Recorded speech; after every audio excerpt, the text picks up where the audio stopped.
नमस्कार दोस्तों, मैं हूं doctor CB Yadav, assistant professor Rajasthan university. दोस्तों, एक लंबे समय से मैं आपके साथ इंटरव्यू प्रोग्राम के साथ जुड़ा हुआ हूं।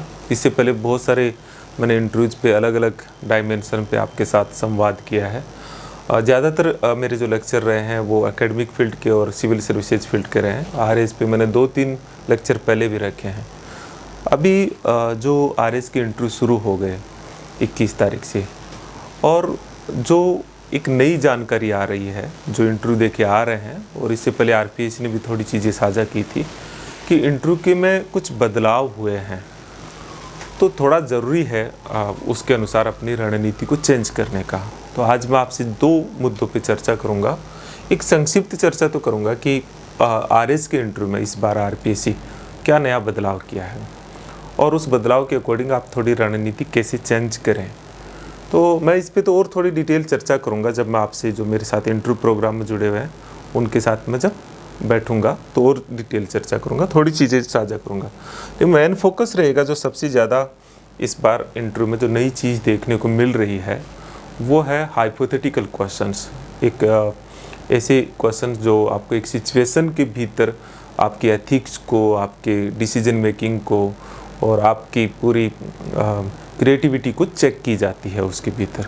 तो इस तरह के क्वेश्चंस ज़्यादा देखे जा रहे हैं, और क्यों देखे जा रहे हैं वो भी मैं कारण बताता हूँ। तो ऐसे क्वेश्चंस को कैसे फेस करें, कैसे उनका सॉल्यूशन निकालें, इस पे मैं आपकी एक राय, आपका एक दिशा डेवलप करने की कोशिश करूँगा। मैं ये तो नहीं कहता कि मैं अपने क्षेत्र का इसका बहुत बड़ा एक्सपर्ट हूँ, आप मानिएगा, लेकिन फिर भी एक इंटरव्यू के संदर्भ में मैंने काफ़ी काम किया है। पहले मैं खुद भी आपके इस RS एग्ज़ाम क्रैक करके सिविल सर्विसेज में रहा हूँ, बाद में राजस्थान यूनिवर्सिटी में आया हूँ, और मेरा रिसर्च वर्क भी जो पूरा है पब्लिक एडमिनिस्ट्रेशन डिपार्टमेंट से हूँ मैं अभी। तो पूरा रिसर्च वर्क भी एथिक्स, गवर्नेंस और यही पूरा पब्लिक एडमिनिस्ट्रेशन पढ़ना, गवर्नेंस ट्रेनिंग प्रोग्राम से जुड़ा हूँ। तो शायद मैं आपकी संबंध में कुछ मदद कर सकता हूँ, तो ये कोशिश रहेगी। चलिए दोस्तों, बिना समय गवाए मैं कुछ चीज़ों पे आपकी जो साझा करता हूँ। एक तो जो चेंज आया है RS के इंटरव्यू के में इस बार के, क्या चेंज आया है इसे जानना ज़रूरी है, और इत्मीनान से जानिए, दौड़ के नहीं। पूरा वीडियो देखिए, काफ़ी मददगार चीज़ होगी। और लास्ट में मैं ये भी बताऊँगा कि जो हमारा इंटरव्यू प्रोग्राम है वो क्या है और आप उससे कैसे जुड़ सकते हैं। तो जो बड़ा चेंजेज आया है वो ये है कि RPSC के कुछ सदस्य UPSC विजिट किया, केरला लोक सेवा आयोग विजिट किया, और भी बहुत सारी स्टडी की है, और थोड़ा इंटरव्यू को ज़्यादा साइंटिफिक बनाने की कोशिश की है। और टोटल 10 पैरामीटर। अभी तक क्या होता था कि जो RPSC का जो चेयर कर रहा होता था वो दो या तीन जो एक्सपर्ट होते थे। एक्सपर्ट क्या होते थे, एक IAS होता है, एक IPS होता है, रहा है सीनियर, एक कोई और ले लेते हैं। तो अभी तक का पूरा पैटर्न ये था। तो उनसे सबसे एक आम राय से मार्किंग होती थी अभी तक।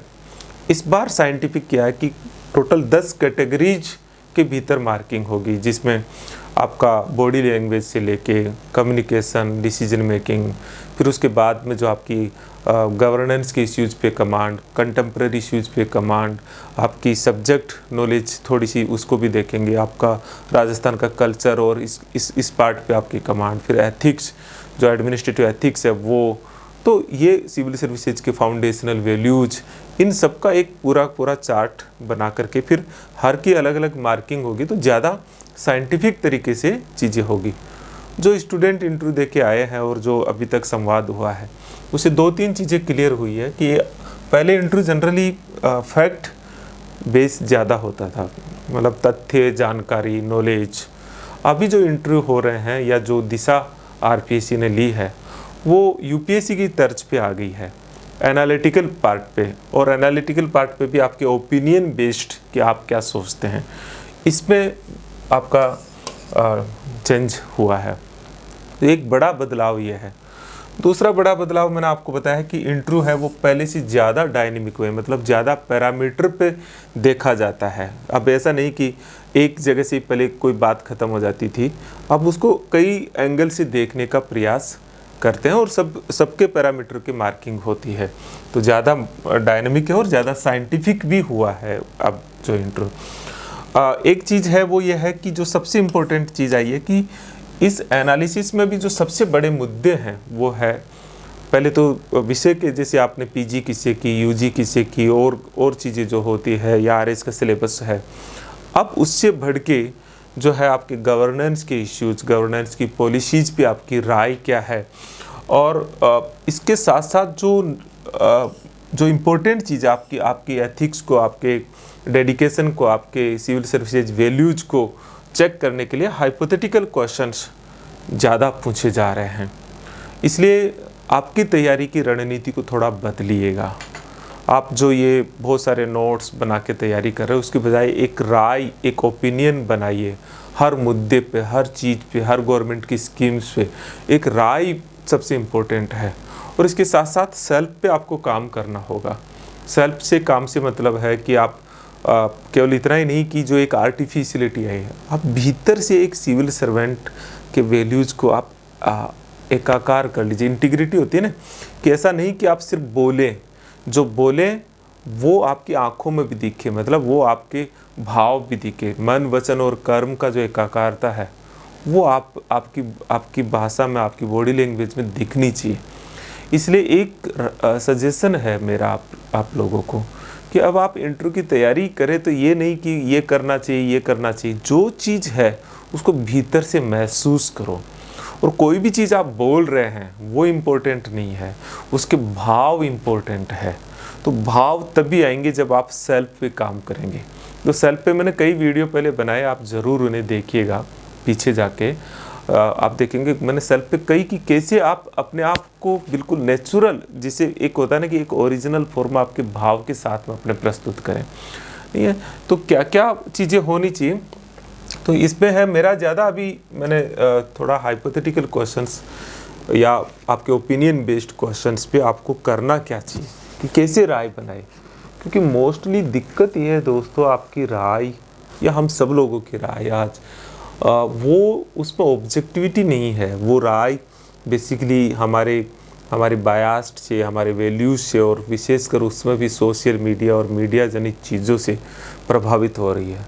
और उसमें प्रॉब्लम यह है कि अभी मीडिया और सोशल मीडिया में एक विशेष प्रकार का ही दृष्टिकोण हावी है।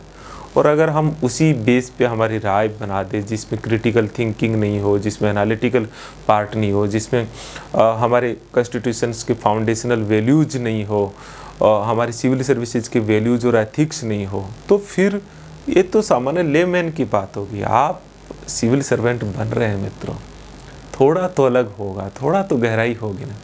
तो ये रुक करके करना पड़ेगा। थोड़ा रुकिए, रुक करके सोचिए और फिर करिए। मैं आपको बताता हूँ क्या क्या कर सकते, थोड़ा सा दिशा देता हूँ। डिटेल चर्चा फिर मैं जो इंटरव्यू के स्टूडेंट्स के साथ जूम पे बैठ के मैं करता हूँ डिटेल से।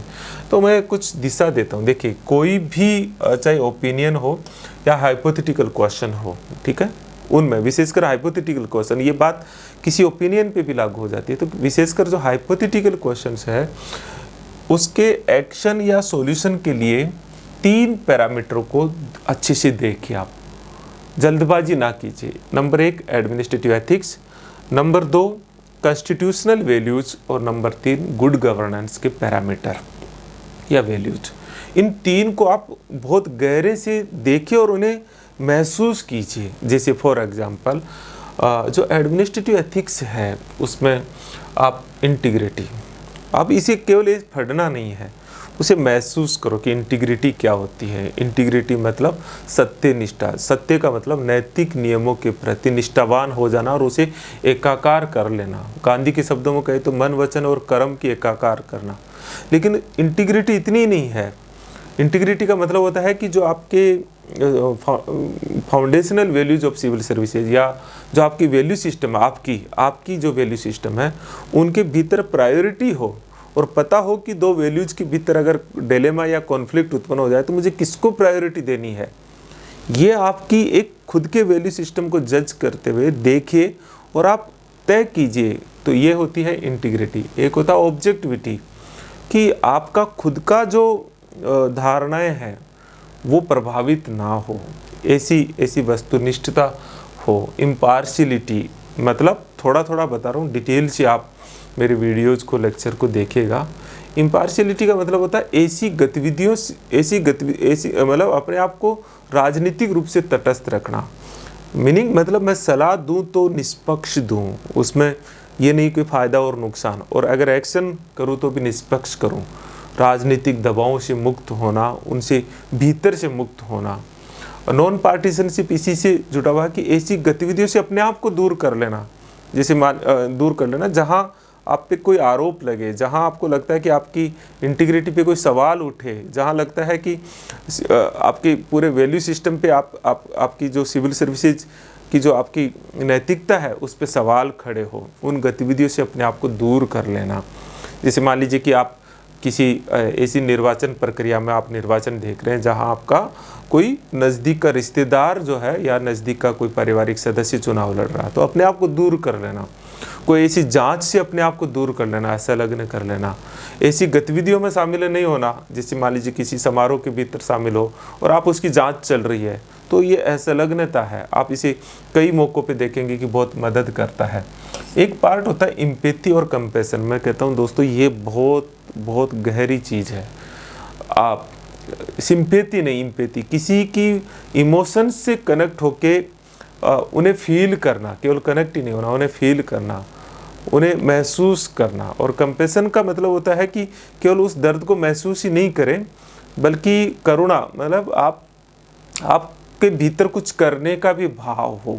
एक सिविल सर्वेंट के लिए बहुत ज़रूरी होता है। तो कई प्रॉब्लम्स में आपको एम्पैथी और कंपैशन सॉल्यूशन दिलाएंगे आपको। आपका डेडिकेशन, ये बहुत इंपॉर्टेंट चीज़ है। जैसे कभी बाढ़, आग, इस तरह से जो आपदा वाली चीज़ें होती है, उसमें एक समर्पण होता है एक लोक सेवक का। डेडिकेशन का मतलब होता है सिर्फ ड्यूटी ही फुलफिल नहीं करना, एक उत्साह होना और रिस्क भी लेना और जज्बा दिखाना। केवल सेवाओं की 6-8-10 घंटे की सेवा से बढ़ के कुछ सोचना, कभी थकना नहीं। तो इस तरह की चीज़ें हो। एनोनिमिटी का मतलब होता है कि एक लोक सेवक हमेशा पर्दे के पीछे रह के काम करेगा। तो मैंने कुछ चीज़ें बताई, हालांकि इतना समय नहीं है मेरे पास इस वीडियो के भीतर, तो फिर भी मैंने कुछ पार्ट बताया। और ये अच्छे से केवल पढ़ना ही नहीं है, महसूस करना है दोस्तों आपको, जिससे कि आप जब भी इसको किसी हाइपोथेटिकल प्रॉब्लम पे लागू करें तो आप ऐसा सोचना ना पड़े, उसे महसूस करो, ताकि वो आपको तुरंत एक अच्छा रिप्लाई निकाल पाए, उस समय आप दे पाओ। इसी तरह से मैं आपको सजेस्ट करूंगा कि कॉन्स्टिट्यूशनल वैल्यूज जो है, और उन वैल्यूज को आप गहरे से महसूस करो कि वो है क्या, और उन्हें लिख लीजिए आप कि क्या क्या है। उसमें आप जो हमारे प्रेम्बल में है, विशेषकर धर्मनिरपेक्षता, एक कई जगह आएगा, सेकुलरिज्म है, सोशलिस्ट है, ये कई जगह आने वाला है। मैंने देखा है कि कई बार मैं फ्रीबीज के क्वेश्चंस आपसे पूछता हूँ, ज़्यादातर विद्यार्थी जो है उनमें कहते नहीं सरकार की आलोचनाएं नहीं होनी चाहिए। ऐसा नहीं, आपका कमिटमेंट कॉन्स्टिट्यूशन के प्रति है तो डायरेक्टिव प्रिंसिपल्स को बहुत अच्छे से देखना चाहिए, फंडामेंटल ड्यूटीज़ को बहुत अच्छे से देखना चाहिए। फंडामेंटल राइट्स के भीतर आर्टिकल 19, आर्टिकल 14, आर्टिकल 16 और स्पेशली आर्टिकल 21 और 25, और आजकल जो चर्चा में है 29 और 30, बहुत अच्छी से देखना चाहिए इन आर्टिकल्स को। और हमारे जो बेसिक स्ट्रक्चर है संविधान के, उनके क्या क्या जो 20-25 पॉइंट है, उन्हें बहुत अच्छे से पता होना चाहिए, ताकि आप जस्टिफाई कर सको अपने आंसर को। और लास्ट तीसरा पैरामीटर है, वो है गुड गवर्नेंस। गुड गवर्नेंस होता है दोस्तों, इस पे मेरा एक पूरा डिटेल लेक्चर थोड़ा सा तो आपको नीचे मिलेगा, आपको मेरे यूट्यूब चैनल पे जाएंगे तो। लेकिन एक ऐसी आइडियल सिचुएशन जिसमें कुछ पैरामीटर है, जैसे ट्रांसपेरेंसी है, अकाउंटेबिलिटी है, नहीं है, ये तो है ही, लेकिन इसके साथ प्रोएक्टिव, ये शब्द आप ध्यान रखिए, बहुत इम्पोर्टेंट है। प्रोएक्टिव, रेस्पॉन्सिव, एक तुरंत प्रतिक्रिया के तौर पर आपकी एक्शन आना चाहिए। तो किसी भी प्रॉब्लम के सॉल्यूशन में सबसे पहला कदम आता ही गुड गवर्नेंस और गवर्नेंस है। तो रेस्पॉन्सिव हो, जस्टिस हो, सोशल जस्टिस हो, और उनमें भी रूल ऑफ लॉ सबसे बड़ा पैरामीटर है। तो रूल ऑफ लॉ मेंटेन रहे, उसके साथ जो है प्रोएक्टिव आपके भीतर दिख रहा है या नहीं दिख रहा है, आप रेस्पॉन्सिव है या नहीं है, तत्काल सॉल्यूशन की दिशा में आप क्या कर रहे हैं, ये कुछ चीज़ें हैं। तो आप डिटेल से ज़रूर देखिए, लेकिन इन्हें मैं सिर्फ आपको बताने के लिए नहीं बता रहा। आप देखिए ये क्या होता है कि मेरी बातें सुन के कुछ ज़्यादा फ़ायदा नहीं होगा। एक एक चीज़ को आप आत्मसात करें। ट्रांसपेरेंसी होती क्या, आपके भीतर ट्रांसपेरेंसी, आप ट्रांसपेरेंसी के लिए क्या क्या करेंगे। प्रोएक्टिव, इसको देखिए कि हमेशा सॉल्यूशन से ज़्यादा बढ़िया है कि वो प्रॉब्लम से ज़्यादा के सॉल्यूशन से ज़्यादा बढ़िया है कि प्रॉब्लम आए ही नहीं। रेस्पॉन्सिव होना चाहिए, रूल ऑफ लॉ, इसे थोड़ा अच्छे से देखिए। तो आप क्या देखिए कि किसी भी प्रॉब्लम के सॉल्यूशन के लिए या हाइपोथेटिकल जो सिचुएशन में सॉल्यूशन के लिए सबसे पहले होता है गवर्नेंस, फिर होता है आपका एडमिनिस्ट्रेटिव एथिक्स, और फिर दूसरे नंबर पर होता है कॉन्स्टिट्यूशनल वैल्यूज़, और फिर होता है आपकी एडमिनिस्ट्रेटिव एथिक्स। तो तीनों को मिला के फिर आपका निकलेगा। लेकिन जितना मैं कह रहा हूँ उतना आसान नहीं होगा दोस्तों। क्यों नहीं होता है? क्योंकि बेसिकली ये वहाँ सोच नहीं सकते कि मैं इसको और इसको देखूँ। ये सारी चीज़ें आपके भीतर अगर आत्मसात हो जाए, आप एकाकार कर लो, आप गहरे से उन्हें उतार लो, तो ऑटोमेटिक आपके सही रेस्पॉन्ड आने लगेंगे। मैंने अब तक जितने विद्यार्थियों से जो मेरा इंटरेक्शन हुआ है आरएस के विद्यार्थियों से, सेटिस्फाइड नहीं हूँ आपके आंसर से, बिल्कुल भी कोई डेप्थ ही नहीं है। थोड़ा सा उस पर क्रॉस करते ही रुक जाते हैं। बने बनाई बनावटीपन बहुत है मित्रों, वो आपको बहुत नुकसान पहुंचा देगा। इस बार का इंटरव्यू तो इस बार का जो सिलेक्शन है वो तो पूरा इंटरव्यू बेस ही है, क्योंकि रिजल्ट बहुत कॉम्पैक्ट है। तो आप थोड़ा सीरियसली लीजिए इसे। एक और चीज़ यहाँ पे है, मैं एक और कि जब आप सॉल्यूशन देखते हो किसी एक्शन में या कोई एक्शन देखते हो हाइपोथेटिकल का, तो तीन तरह से सोचना होता है। सबसे पहले होता है शॉर्ट टर्म, मतलब तत्काल रिलीफ क्या दी जा सकती है। सबसे पहला आप जैसे आप बताएंगे कि ऐसी परिस्थिति में आप क्या करेंगे। सर मैं ऐसी परिस्थिति में 4 कदम उठाऊंगा।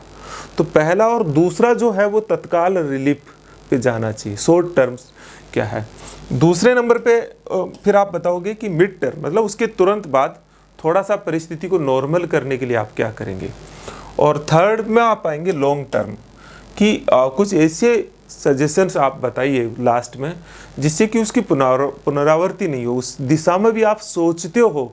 ये इंटरव्यू बोर्ड के सामने अपना पक्ष बताइएगा। तो आप किसी भी हाइपोथेटिकल क्वेश्चंस को उसको पहले सबसे पहले governance, good governance, foundational values of civil services या एडमिनिस्ट्रेटिव एथिक्स और कॉन्स्टिट्यूशनल वैल्यूज पे थोड़ा जज करके फिर जब आप आउटपुट दो, जब आप उसका आंसर बताओ, तो शॉर्ट टर्म, मिड टर्म और लॉन्ग टर्म, ये आपका ऑर्डर होना चाहिए।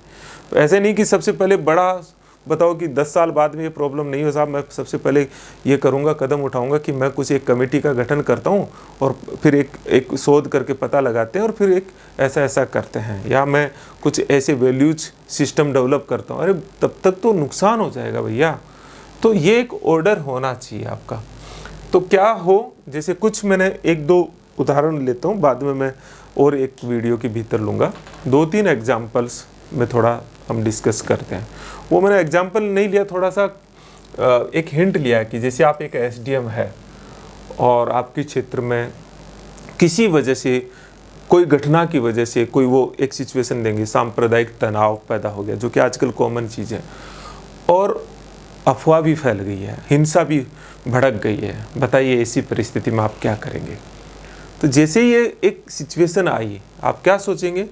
सबसे पहले मुझे उसका एडमिनिस्ट्रेटिव गवर्नेंस के मुद्दे पे देखना है सबसे पहले कि वो क्या है। तो आपने क्या देखा कि सबसे पहले ज़रूरी चीज़ है कि आप रेस्पॉन्सिव हो, तत्काल रिलीफ मिले। दूसरा है कि वहाँ रूल ऑफ लॉ कायम रहे, गुड गवर्नेंस के लिहाज से जो क्या ज़रूरी है, सोचो थोड़ी सी देर के लिए।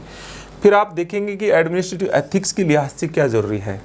चूँकि आप किसी एक विशेष उससे हो सकता है रिलीजन से, तो आप में इम्पार्शियलिटी आए, आप में एक इंटीग्रिटी रहे नहीं है, और उस सबके साथ इन विशेष परिस्थितियों में आपको ड्यूटी से बढ़ के काम करना पड़ेगा। तो डेडिकेशन हो, और आपको उस भीड़ के तंत्र की भावनाओं को समझने की एम्पैथी भी हो।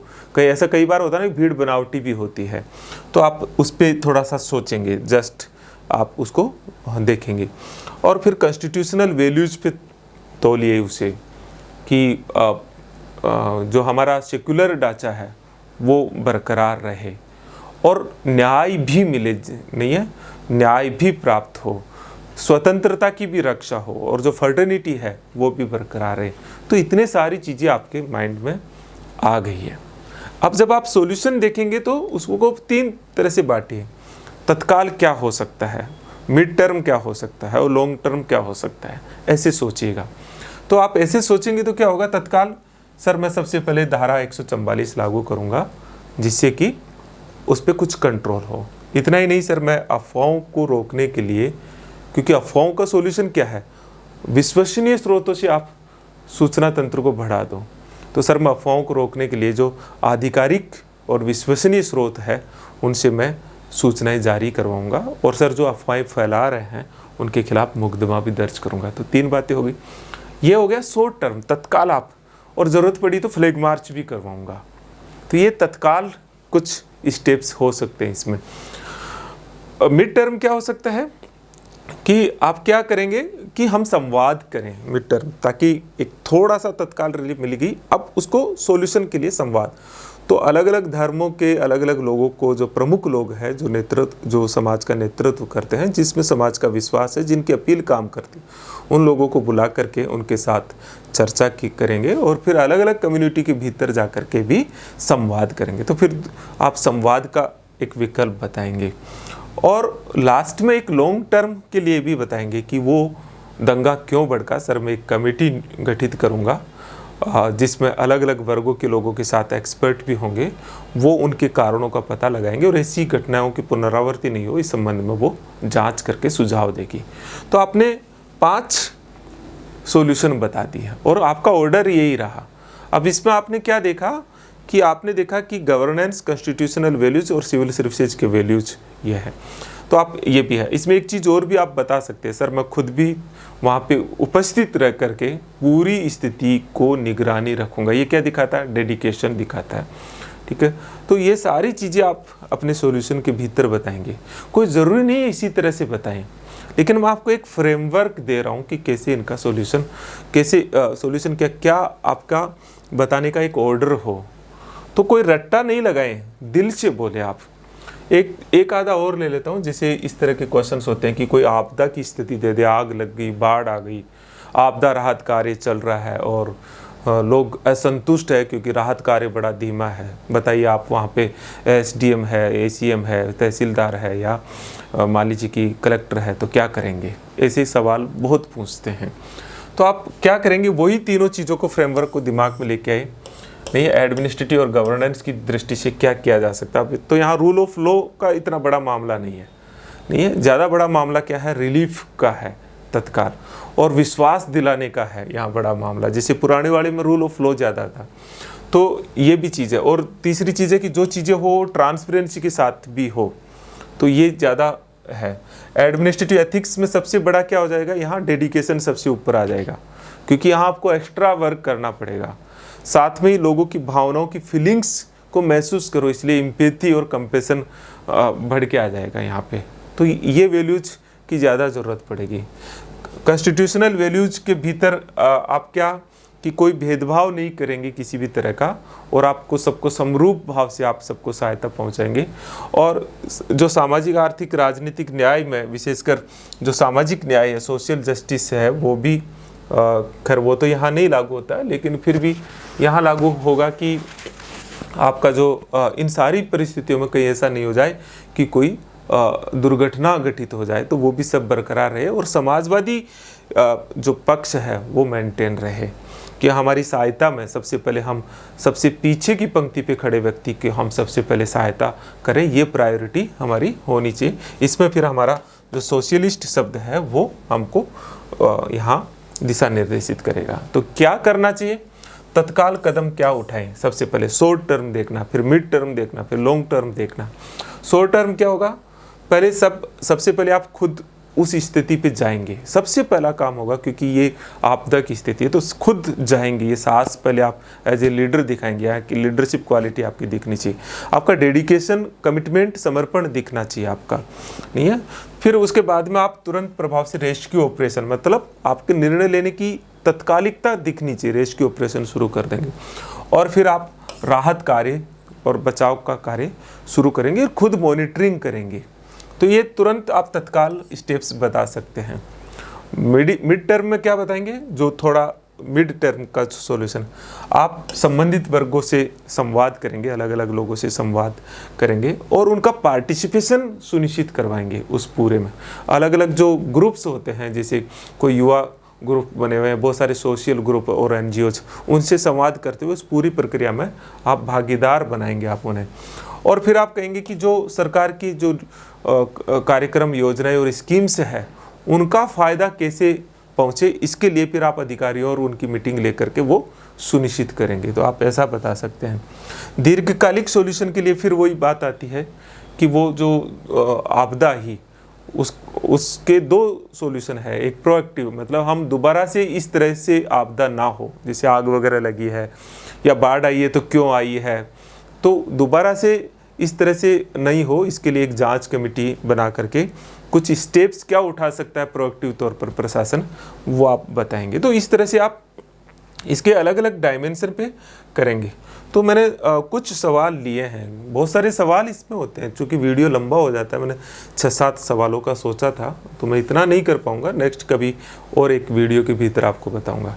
तो मैंने आपसे जो डिस्कशन किया कि जो इंटरव्यू के पैटर्न में बदलाव आया है, उसमें सबसे ज़्यादा ज़रूरी चीज़ है अब आपके खुद के व्यक्तित्व में जो सिविल सर्विसेज के वैल्यूज़ है, कॉन्स्टिट्यूशनल वैल्यूज़ है, या जो गुड गवर्नेंस के वैल्यूज़ है, उनकी कितनी समझ है और कितना आत्मसात आपने किया है।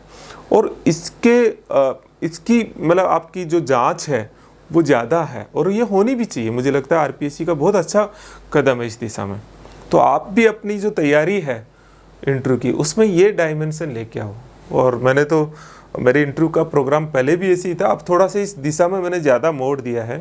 तो आप भी अगर इंटरव्यू प्रोग्राम में जुड़ना चाहते हैं तो जुड़ सकते हैं दोस्तों, बहुत ही सरल सा है। इसमें आरएस का इंटरव्यू में शुरुआत हो गई है, या मैंने अब आने वाले मंडे को मैं पहला इसका कंटेम्प्रेरी इश्यूज पे सेशन भी ले रहा हूँ।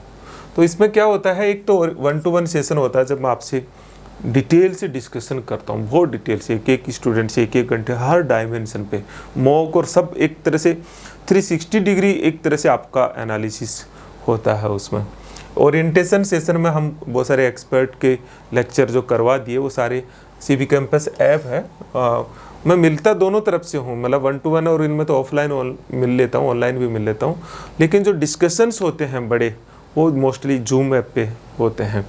इसी तरह से गुड गवर्नेंस के मैंने बहुत सारे लेक्चर डाल दिए और चर्चा भी मैं करता हूँ। और एडमिनिस्ट्रेटिव एथिक्स की सेशन, ये ज़रूरी चीज़ है जो मैंने अभी डिस्कस की, डिटेल से थोड़ी मैं चर्चा करता हूँ आपसे।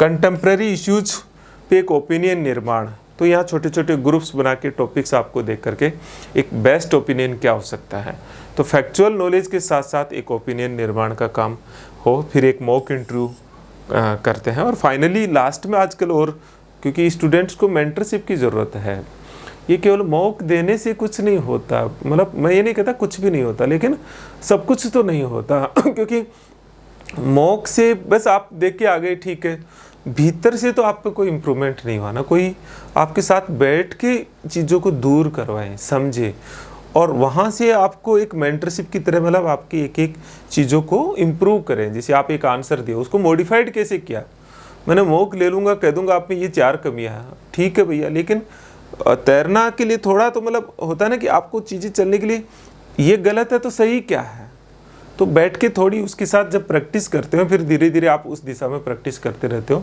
तो एक इम्प्रूवमेंट आता है। बाकी मॉक एक आपका एक एटमॉस्फेयर तैयार करता है कि हाँ मेरा एक डर है वो दूर हो गया, लेकिन आपके भीतर पहला मॉक, दूसरा मॉक, तीसरा मॉक, मॉक देते रहते हो तो कोई खास इम्प्रूवमेंट नहीं आता। उसके लिए आपको बैठ के वर्क करना होता है, तो आप थोड़ा बैठ के काम कीजिए। तो मेरा मुख्य फोकस आपके सेल्फ पे होता है, आपके भीतर जो चीज़ें होती हैं उनके साथ मिलके मैं धीरे धीरे आपके साथ थोड़ा काम करता हूँ, क्योंकि इंटरव्यू पे लंबा काम कर लिया है, विशेषकर असिस्टेंट प्रोफेसर और सिविल सर्विसेज के इंटरव्यू पे बहुत ज़्यादा स्टूडेंट से मेरा अपना एक इंटरेक्शन हुआ। आप ही लोगों से सीखता रहता हूँ दोस्तों, को ऐसा नहीं है कि कोई भ्रम ज्ञानी है। आप अगर एनरोलमेंट करवाना चाहते हैं तो सिंपल है, सीबी कैंपस ऐप है हमारी, उस ऐप पे आप जाइएगा, जा करके आरएस इंटरव्यू का कोर्स है, असिस्टेंट प्रोफेसर का भी कोर्स है, आरएस मेंस के भी कोर्स हैं, पब्लिक एड एथिक्स और इंडियन कॉन्स्टिट्यूशन के।